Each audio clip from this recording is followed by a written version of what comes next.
como decíamos, la cantidad de agua que se incorpora para saturar el agua, o la cantidad de agua que tiene un aire húmedo, es muy pequeña. Entonces, desde el punto de vista de la entalpía, lo que le está incorporando el agua que se evapora como entalpía es realmente muy poca a esa corriente de aire que tiene una condición de entrada y una condición de salida diferente. Por lo tanto, se podría considerar aproximadamente que este sistema es un sistema isoentálpico, es decir, porque en el balance que habíamos planteado decíamos que la entalpía de entrada más la entalpía entregada por el agua es igual a la entalpía de salida. Entonces, como esta cantidad de agua es pequeña en relación a la cantidad de aire que circula de entrada y de salida, podemos decir que la entalpía de entrada es aproximadamente igual a la entalpía de salida y tratarse de un sistema isoentálpico. Es importante esto que sea isoentálpico. Y ahora viene lo otro que ya lo habíamos visto prácticamente, que es la temperatura de bulbo húmedo, y era lo que decíamos, que se trataba de dos termómetros, y estos dos termómetros se ponían en paralelo, y los dos termómetros miden temperatura. Uno es un termómetro común y corriente, donde medimos la temperatura, lo que se denomina temperatura de bulbo seco. Es la temperatura que tiene el aire tomada con un termómetro. En el otro caso, al mismo termómetro, a otro termómetro similar, se envuelve con un paño húmedo, de manera que siempre ese paño se encuentre mojado con agua líquida y que esté sometido a una corriente de aire en forma permanente. Entonces, lo que sucede acá es el fenómeno que venimos repitiendo, que se produce una evaporación del líquido contenido en el paño y como consecuencia de esa evaporación requiere una cantidad de calor y esa cantidad de calor hace que se la quita el termómetro y por eso disminuye la temperatura del termómetro, el que tiene su bulbo envuelto con ese paño. Ese receptáculo con agua y el contacto con el paño es lo que permite asegurar de que el paño siempre esté mojado. Porque como decía, si este receptáculo no estuviera, cuando estamos haciendo la medición, puede ser que se seque el paño, y si se seca el paño vamos a tener una medida incorrecta. Acá en definitiva lo que se produce es que el agua al evaporarse le quita calor al termómetro, disminuye su temperatura y a su vez el termómetro recibe calor del aire que lo rodea. Entonces se produce un equilibrio dinámico. En principio, cuando nosotros ponemos los dos termómetros van a marcar la misma temperatura. En la medida que empieza a circular el aire, esta temperatura va a ir disminuyendo. Esa disminución va a llegar a un determinado límite. Y por debajo de esa temperatura no va a seguir bajando, se va a mantener constante. ¿Qué significa que la temperatura se mantenga constante y que se produce un equilibrio entre el calor que necesita para evaporarse y el calor que recibe del aire que lo circula? Entonces, en esas condiciones se lee en un termómetro en el que tiene el bulbo descubierto la temperatura del bulbo seco y en el otro la temperatura del bulbo húmedo. Y eso, además, ya tenemos ahí dos propiedades, Si estamos trabajando en condiciones atmosféricas, tendríamos la tercera propiedad, que sería la presión atmosférica. Entonces ahí, con esas tres propiedades, que eran los grados de libertad que habíamos definido, podemos definir el resto de las propiedades de ese aire húmedo. ¿Cuál sería la diferencia entre este fenómeno y el fenómeno que vimos anteriormente?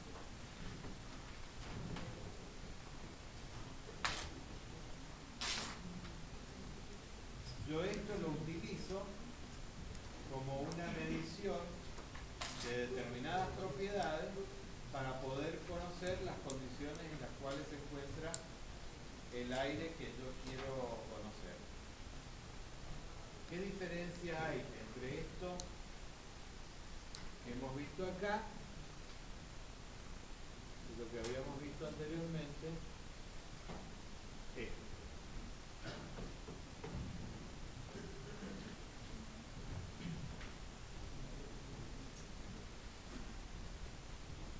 Acepto opinión. No importa la temperatura, ¿por qué? ¿Cómo que no importa la temperatura? No importa, acá el objetivo es ver la temperatura y nosotros usamos más la circulación del aire. La temperatura, digamos, interviene desde el punto de vista que la temperatura incide con relación a la humedad relativa, y en la medida que yo modifico la temperatura, me modifica la humedad relativa, y si modifico la humedad relativa, modifico la cantidad de agua que se está evaporando acá. Por lo tanto, la lectura va a ser diferente si yo modifico la temperatura.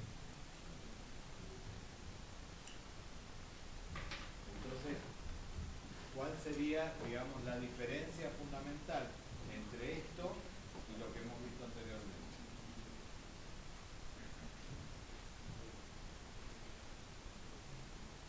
¿Cuál era la intención en el fenómeno anterior? ¿Para qué lo hago? Para humedecer el aire, saturar. Cambiar la temperatura. Claro, humedecer el aire en realidad no es lo que yo quiero. Lo que yo quiero es enfriar. Enfriar. Estoy enfriando el aire. ¿Y acá qué es lo que estoy buscando? La temperatura que... Estoy midiendo la temperatura que tiene, pero no puedo modificar las condiciones del aire, porque no puedo hacer una medición de algo que estoy modificando. Entonces, en este caso, yo no estoy modificando las condiciones originales del aire. En el otro caso, yo estoy buscando que se me disminuya la temperatura del aire que está pasando. Ahora, ¿por qué puedo hacer una cosa y no la otra? En el otro caso, la cantidad de agua que estoy evaporando es mucho mayor en relación a la corriente de aire que está pasando. Entonces, la cantidad de aire que le hago pasar a esa lluvia es bastante limitada, de manera que la evaporación del agua me provoque la disminución de la temperatura de ese caudal de aire. En este caso, lo que yo estoy haciendo es evaporando una pequeña cantidad en un ambiente como este. Entonces, el fenómeno se me refleja exclusivamente en el termómetro, y no porque yo esté evaporando acá me va a cambiar el contenido de humedad que pueda tener la habitación. Lógicamente algo va a cambiar, pero prácticamente nada, es decir, no va a tener ninguna modificación. Es lo mismo que yo les decía cuando me ponía enfrente con la transpiración, me pongo enfrente de un ventilador. En realidad lo estoy sintiendo yo, la modificación de la temperatura del aire, pero en realidad el aire no se está modificando su temperatura, porque la cantidad de agua que yo estoy aportando no es tan importante como para modificar la condición de todo el aire. No se olviden que esto es una forma de medir las propiedades del aire que tengo, y si yo para medir las condiciones del aire que tengo que modificar sus condiciones, no puedo medirlas, porque si la estoy cambiando no puedo medir la que tenía originariamente. Entonces, en este caso, la temperatura, cuando yo hago una medición de este tipo, en las condiciones del aire que yo mido, inclusive la de la humedad, podría decir que prácticamente se mantienen en los mismos valores. Entonces acá, con una sola medición, estoy determinando dos propiedades como son la temperatura de bulbo húmedo y la temperatura de bulbo seco. Sí. La temperatura de bulbo húmedo es una propiedad del ambiente, sería el aire.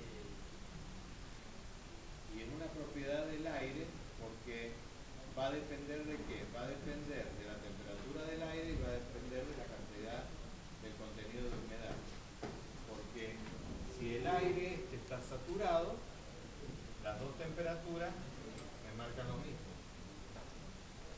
Si el aire, ¿por qué? Porque no hay evaporación. Porque esta disminución depende de la... Entonces, cuanto más seco esté el aire, mayor va a ser esta diferencia. Y entonces acá tengo ese equilibrio entre la cantidad de calor que necesito para provocar la evaporación y la cantidad de calor que le estoy extrayendo al termómetro, y cuando esos dos calores se equilibran con el aire que lo rodea, se me produce la estabilización de la temperatura y el momento de realizar la medición.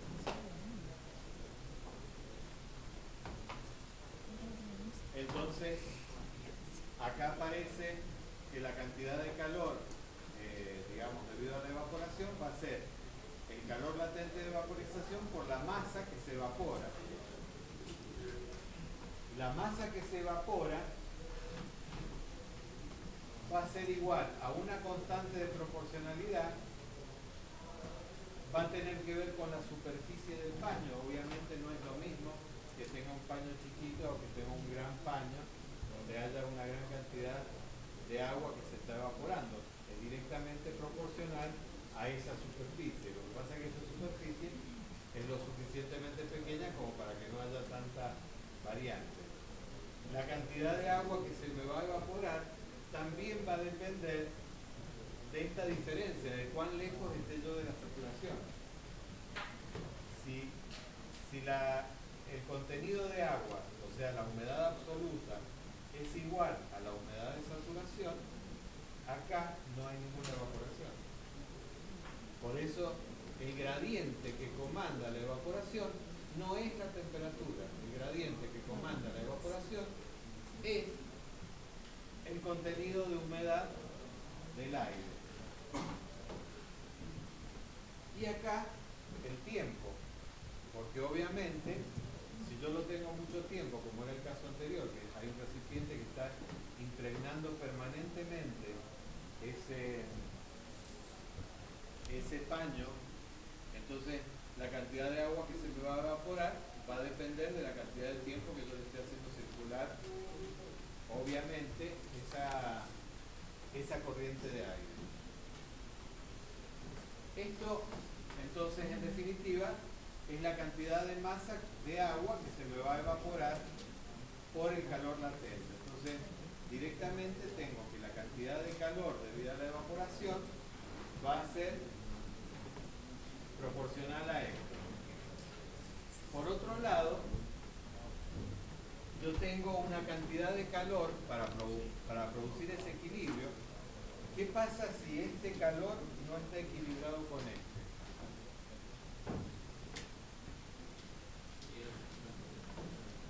¿Cómo? Exactamente. ¿Qué es lo que pasa cuando yo empiezo la medición? Cuando yo empiezo la medición, los calores no están equilibrados. ¿Y cómo me doy cuenta que no están equilibrados? Y porque la temperatura empieza a bajar. Los dos termómetros empiezan a la misma temperatura. Cuando yo empiezo la medición, un termómetro me empieza a bajar. En la medida que me está bajando, significa que un calor es diferente al otro. Recién cuando se establece el equilibrio entre lo que necesita el agua para evaporarse y lo que está recibiendo del aire, están en equilibrio, recién ahí se estabiliza la temperatura. ¿Está claro el fenómeno ese? Entonces, la cantidad de calor debida intercambiada con el aire es una constante que tiene que ver con la conductividad del paño mojado. Es decir, no es lo mismo utilizar un paño que otro. La superficie del paño también, y en este caso la cantidad de calor es la diferencia entre la temperatura que tiene el aire y la temperatura de bulbo húmedo, que es la que está provocando ese flujo de calor. Y obviamente también va a depender el tiempo que yo esté haciendo circular esa cantidad de aire. Como el tiempo en los dos casos va a ser lo mismo, tengo que tomar el mismo tiempo para poder establecer esa igualdad entre la cantidad de calor que se recibe y la cantidad de calor que se emplea. Entonces en el equilibrio térmico aparece esa igualdad. Igualo las dos ecuaciones y me queda una expresión de este tipo, y después puedo despejar la temperatura de bulbo húmedo. Entonces la temperatura del bulbo húmedo va a ser igual. En este caso la he puesto como temperatura sin ningún subíndice, pero me estoy refiriendo a la temperatura de bulbo seco. Quiere decir que obviamente la temperatura de bulbo húmedo, ¿cómo es con respecto a la temperatura de bulbo seco? Es menor, porque esta diferencia siempre es positiva. Y esto es una constante que depende del calor latente de vaporización, del sigma, de la constante de proporcionalidad que habíamos visto anteriormente, y de la constante K, que es la transvitancia del material que sería el paño.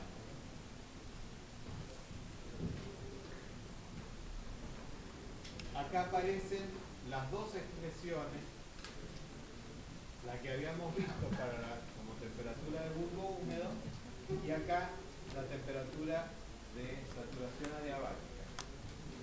Y fíjense que son muy similares, y además Lewis determina una equivalencia entre las constantes que involucran a la temperatura de saturación adiabática y la de bulbo húmedo, llegando, él dice que para condiciones normales de presión y temperatura, el producto del calor específico del aire por sigma sobre K es igual a 1. Con esto podemos llegar a esta equivalencia y por lo tanto llegamos a que la temperatura de saturación adiabática es aproximadamente igual a la temperatura de bulbo húmedo.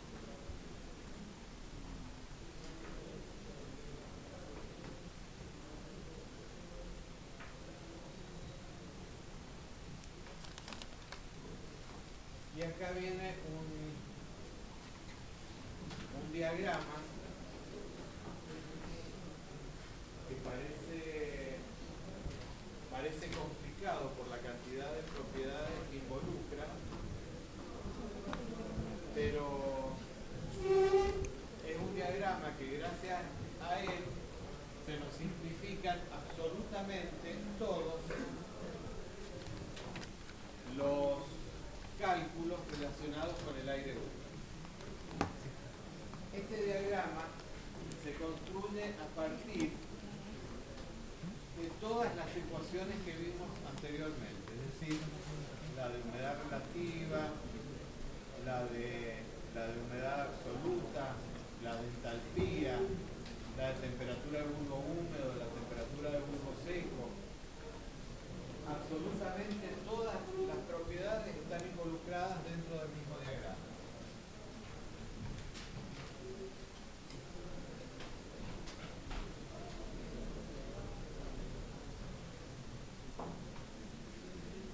Este diagrama lo que está graficando es por un lado la temperatura de bulbo seco y por otro lado la humedad absoluta, es decir, suponemos que era, por ejemplo, kilogramos de agua por kilogramo de aire seco. Acá es importante eso, porque fíjense los valores que yo les decía, del orden de los 0,015, 0,020, quiere decir que estamos hablando de kilos de agua por kilos de aire seco. Hay otros diagramas que esos valores, en lugar de ser tan pequeños, los ponen como 10, 15, 20, y eso significa que estamos hablando de unidades en gramos por kilogramo de aire húmedo. Entonces, ¿qué pasa? ¿Cómo se construye este diagrama? Este diagrama se construye, sabemos que esta X, que es la humedad absoluta, está directamente relacionada con la presión parcial del vapor. ¿A través de qué ecuación? A través de decir que X es 0,122 la presión parcial sobre la presión total menos la presión parcial. Entonces lo primero que tenemos que construir es un diagrama para una determinada presión total, que normalmente es la presión atmosférica. Es un diagrama, digamos, complicado para construir, entonces generalmente, como el aire húmedo siempre lo utilizamos en condiciones atmosféricas, por eso generalmente la presión que se toma como referencia es la presión atmosférica, la presión total, voy a hablar.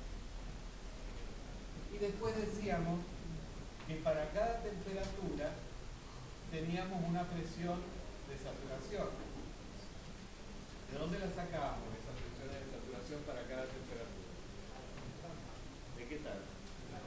De la tabla del agua directamente. Entonces tengo que para esta temperatura tengo esta presión, para esta temperatura tengo esta otra presión, y así sucesivamente.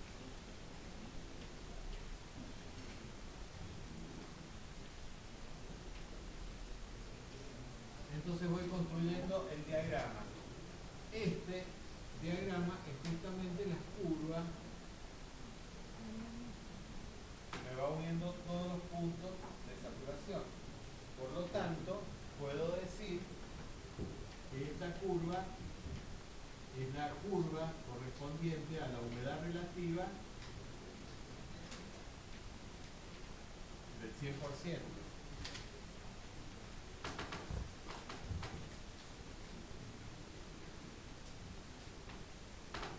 La humedad relativa, habíamos dicho que era igual a la presión parcial del vapor que incide en esa mezcla sobre la presión parcial que tendría si el aire estuviera saturado.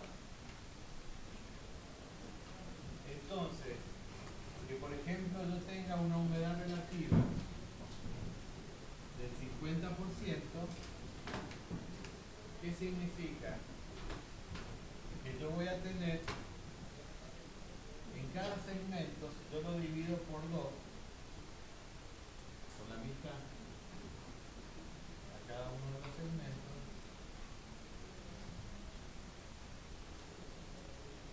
y después la 1,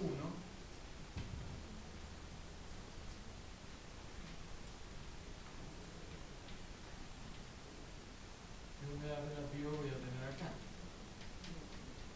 La correspondiente al 50%.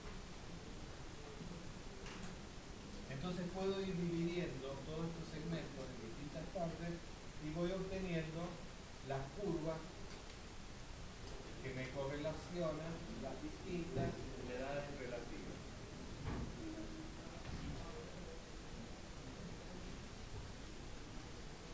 Fíjense cómo yo voy construyendo el gráfico a partir de todas las ecuaciones que voy viendo. Entonces, si yo quiero resolver un problema, tengo dos caminos para resolverlo. Por un lado, tengo la posibilidad de utilizar todas las expresiones matemáticas utilizadas en el desarrollo de este tema. Y por otro lado, tengo la posibilidad de ir a un gráfico directamente que me lo han construido y poder sacar todas las propiedades a partir del gráfico. Y entonces yo digo, ¿cuál de los dos es el método más exacto? ¿El analítico, que sería a través de las ecuaciones, o el gráfico a través de la utilización del gráfico del diagrama sincrométrico? ¿Cuál? El analítico. ¿Por qué? La imprecisión. Exactamente, es decir, por lo único que yo puedo decir que es más preciso el método analítico que el método gráfico es simplemente por la capacidad que yo tengo para leer un valor y distinguir los decimales, pero nada más. Porque en realidad no es que sea uno teórico y el otro práctico, los dos tienen exactamente el mismo origen y se basan en la misma forma de construcción. Si se basan en la misma forma de construcción, básicamente tienen la misma precisión. Lo único que podría llegar a cambiar es, como decíamos, que si yo tengo un valor entre 5 y 10 y tengo que determinar 6, y yo digo, bueno, más o menos por acá, y entonces esos errores que estoy cometiendo en la lectura del gráfico es lo que me permite producir a veces un poco más de errores respecto de las expresiones analíticas. Pero en realidad, en la práctica, con la precisión que se logra a través del gráfico es muy buena y en realidad no hace falta tanto las expresiones analíticas. Y otra cosa que nos permite es poder corroborar justamente, si resolvemos un problema en forma analítica, poder corroborarlo gráficamente para ver si está bien los resultados que hemos obtenido. Pero una vez que estamos consustanciados, digamos, con el problema, directamente podemos resolver prácticamente todo a través del diagrama. Ahora, ¿por qué digo prácticamente todo? ¿Cuál sería la limitación de este diagrama?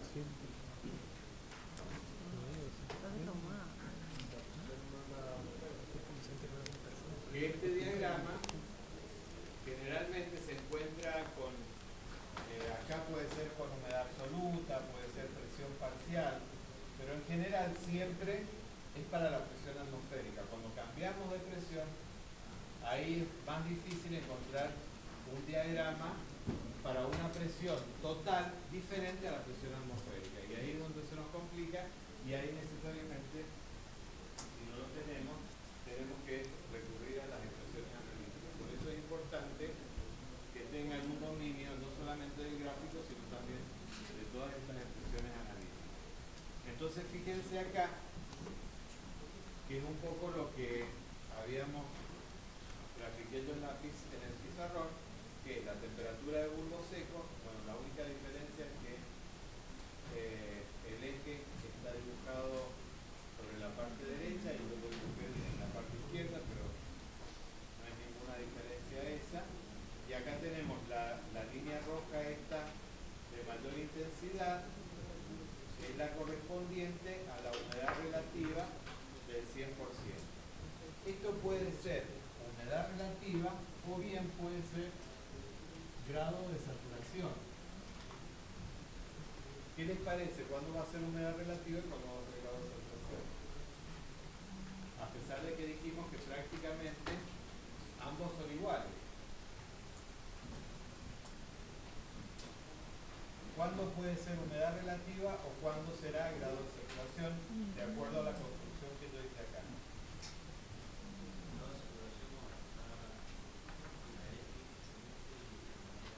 Perfecto, porque el grado de saturación lo habíamos definido como humedad absoluta sobre humedad de saturación.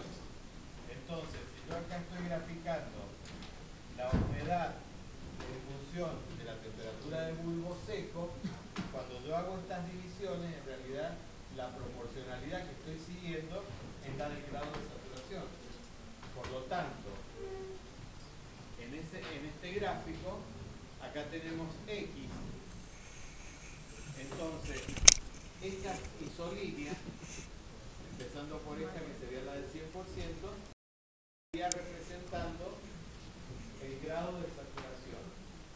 Si yo en lugar de humedad absoluta lo que grafico es presión parcial, lo que estaría leyendo es humedad relativa en esas mismas isolíneas. Pero prácticamente, si trabajamos, como decíamos, a presión atmosférica, podríamos decir que la humedad relativa es prácticamente igual al grado de saturación. Voy a repetir. Que prácticamente,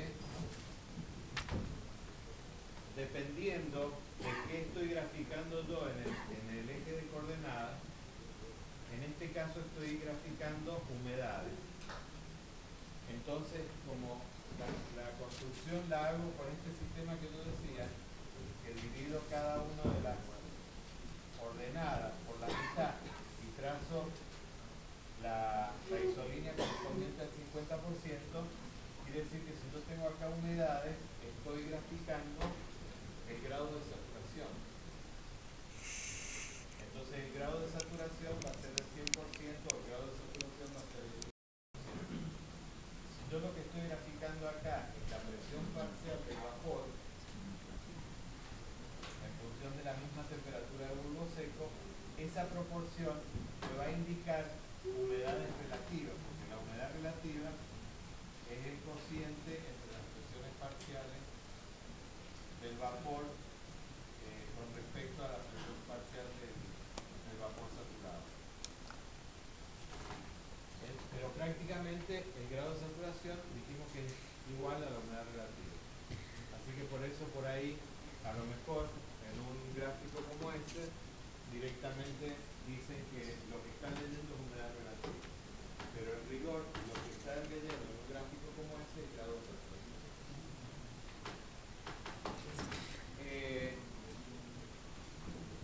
Estas son las isolíneas correspondientes a el contenido de humedad en forma porcentual, y después tenemos graficadas isoentálpicas. Las isoentálpicas son rectas que tienen esta una inclinación como esta.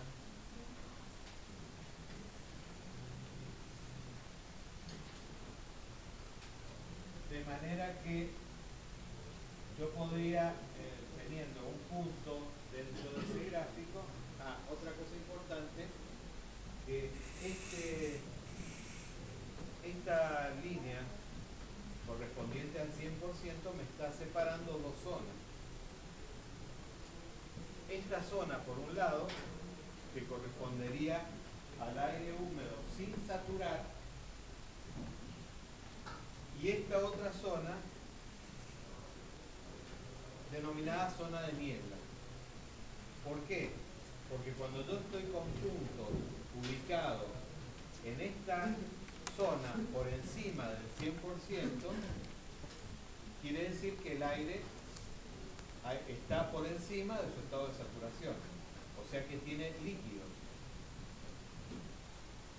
El agua no se encuentra solamente como vapor, sino que también se encuentra como líquido. Por eso es que a esta zona se le llama zona de niebla y a esta zona se le llama la zona de aire húmedo. Generalmente, digamos, se trabaja con los puntos que están por debajo del contenido de humedad del 100%. Por debajo, es decir, la que tendríamos por debajo de esta línea. Y entonces decíamos que también las entalpías se grafican de esta forma. Tenemos entalpía, dijimos que el calor específico del aire por la temperatura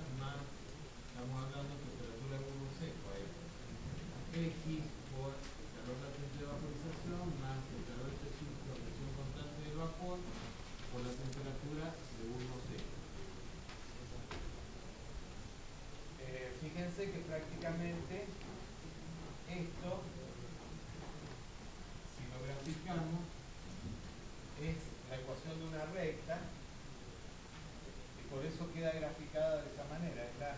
Simplemente es X en función de la temperatura de bulbo seco para una entalpía constante. Eso es lo que representa esa recta y está tomado justamente de esa ecuación. Entonces, en ese caso, las rectas isoentálpicas son las azules. ¿Está bien? Después nos queda, habíamos dicho, las isoentálpicas era un proceso con que hicimos la saturación adiabática, es decir, ese proceso de la temperatura de saturación adiabática lo hicimos a través de un proceso isoentálpico. Llegamos a la conclusión que la temperatura de saturación adiabática era aproximadamente igual a la temperatura de bulbo húmedo. Por eso es que la temperatura de bulbo húmedo coincide con una isoentálpica, por más que el valor no tenga absolutamente nada que ver, porque uno es de una temperatura y el otro es de una entalpía, que es una energía. Pero ambas rectas coinciden, la de la temperatura de bulbo húmedo con la de la entalpía. Entonces, en coincidencia con eso, tenemos una lectura de temperatura de bulbo húmedo en este sentido. Entonces tenemos temperatura de bulbo húmedo que son las azules, y para esa misma recta tenemos una lectura de entalpía totalmente diferente. Es decir, para esta recta que tiene una temperatura de bulbo húmedo de 20, tiene una entalpía de 60 más o menos. Estoy leyendo acá. Más o menos de 60 kilojoules por kilogramo. Lo importante es que la temperatura de bulbo húmedo coincide con la isoentálpica por ese fenómeno justamente que habíamos llegado a determinar, que la temperatura de saturación adiabática es aproximadamente igual a la temperatura de bulbo húmedo. Fíjense que si yo tomo, entonces, ¿cómo se utiliza este diagrama? Este diagrama, si yo determino un punto cualquiera, por ejemplo ¿qué es lo que leo? Ese punto, que es un estado de equilibrio del aire húmedo, va a tener ¿qué temperatura? ¿Qué temperatura va a tener? ¿Temperatura de qué? No. 20 grados. Yo digo temperatura 20 grados. ¿Eh? ¿Pero de qué? ¿De bulbo húmedo? Bueno, eso me lo dicen ustedes.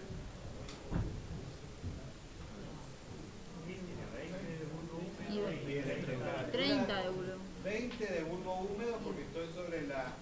30 de bulbo. Y 30 de bulbo seco, porque lo leo acá. ¿Qué humedad tiene?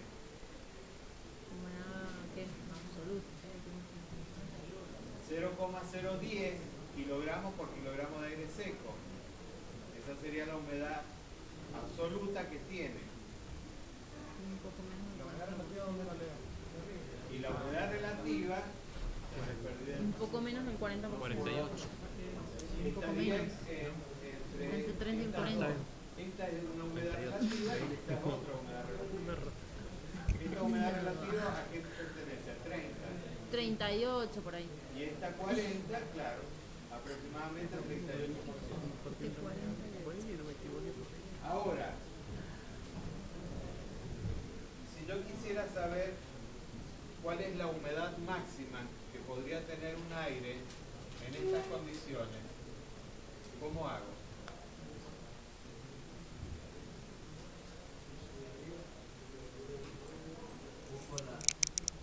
Me voy hacia arriba, ¿hasta cuándo?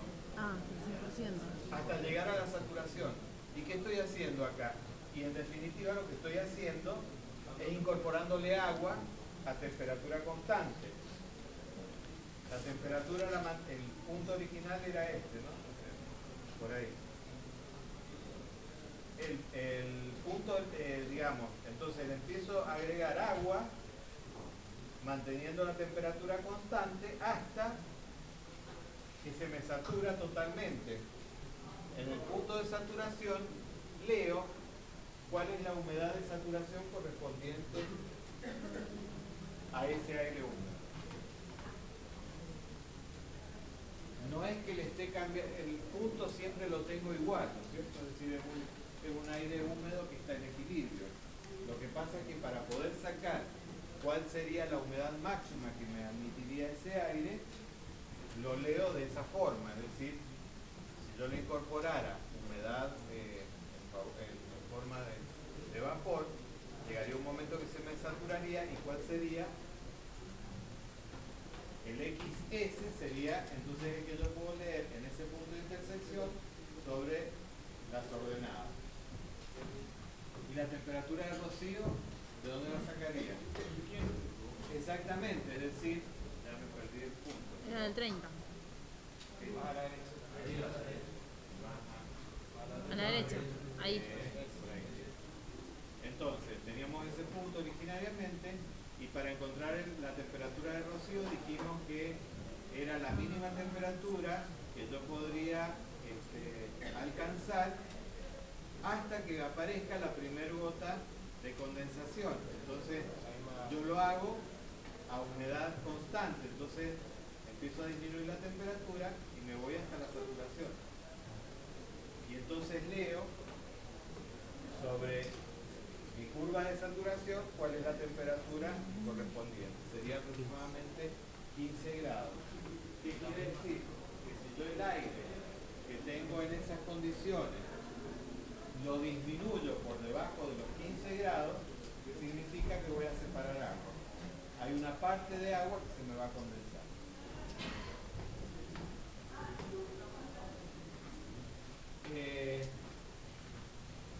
Y después la otra es, fíjense,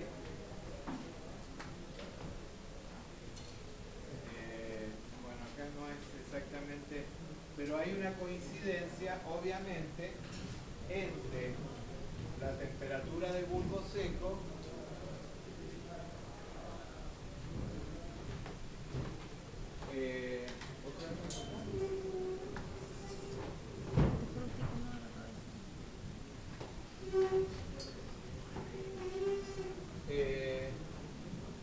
acá hay una coincidencia, que en realidad en este gráfico está medio desfasado, pero fíjense que yo leo temperatura de bulbo seco 10 grados. En este punto coincide con la temperatura de bulbo húmedo de 10 grados. Quiere decir que en todos los puntos de la curva de saturación, la temperatura de bulbo húmedo coincide con la temperatura de bulbo seco. ¿Por qué?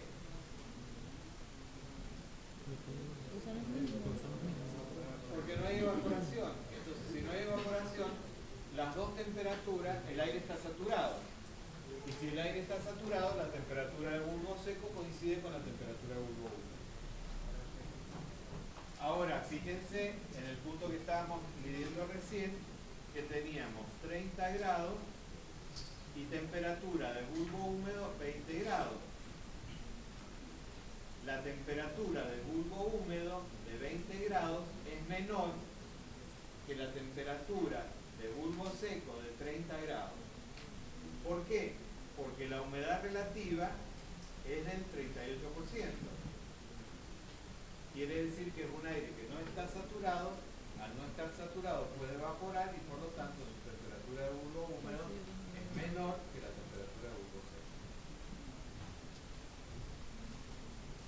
Fíjense que para la misma 30. temperatura de bulbo húmedo, si cada vez el aire cada vez está más caliente, porque me estoy moviendo en este sentido, si voy calentando el aire, cada vez disminuye más la humedad relativa. Y entonces hay más diferencia entre la temperatura de bulbo húmedo y la temperatura de bulbo seco.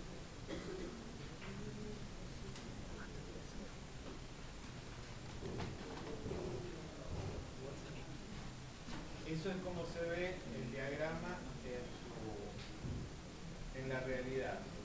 Acá, este es un manual de aire acondicionado internacionalmente utilizado, y acá hay una pequeña diferencia. Como este es un diagrama mucho más afinado, fíjense que las rectas de la temperatura de bulbo húmedo no son exactamente coincidentes con la temperatura de la isoestática. Pero en general esta diferencia no aparece, en general son coincidentes. Pero bueno, tienen las mismas propiedades que están graficadas. Y acá tenemos algo totalmente esquemático de lo que estábamos hablando recién, es decir, un punto que es representativo de las propiedades del aire húmedo, que tiene, lo leemos en estas isolíneas, leemos la humedad relativa o el grado de saturación. Sobre las abscisas leemos el X, ¿ves? Acá por ejemplo está identificado como W, pero en definitiva es lo que siempre hemos mencionado acá como X. Después tenemos, cuando le incorporamos agua en forma de vapor, saturamos a una temperatura constante, producimos la saturación, llegamos a la curva de máxima humedad, y por lo tanto podemos leer sobre la misma abscisa, sobre la misma ordenada, perdón, el XS, que sería el X de saturación, o sea, sería la máxima cantidad de agua que podría tener este aire húmedo si se saturara.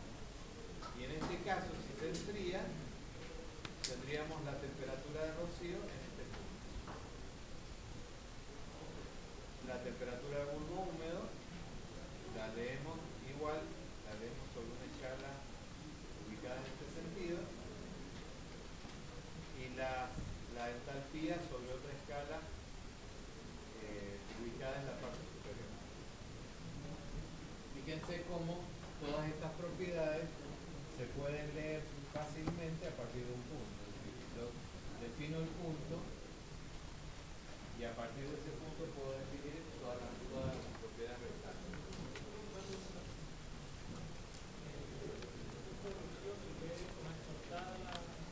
La temperatura de rocío. La temperatura de rocío, claro. Yo disminuyo la temperatura porque, digamos, las temperaturas son crecientes hacia adelante. En este sentido disminuye. Entonces disminuyo la temperatura cuando me encuentro con la curva de saturación, bajo y leo la temperatura de rocío.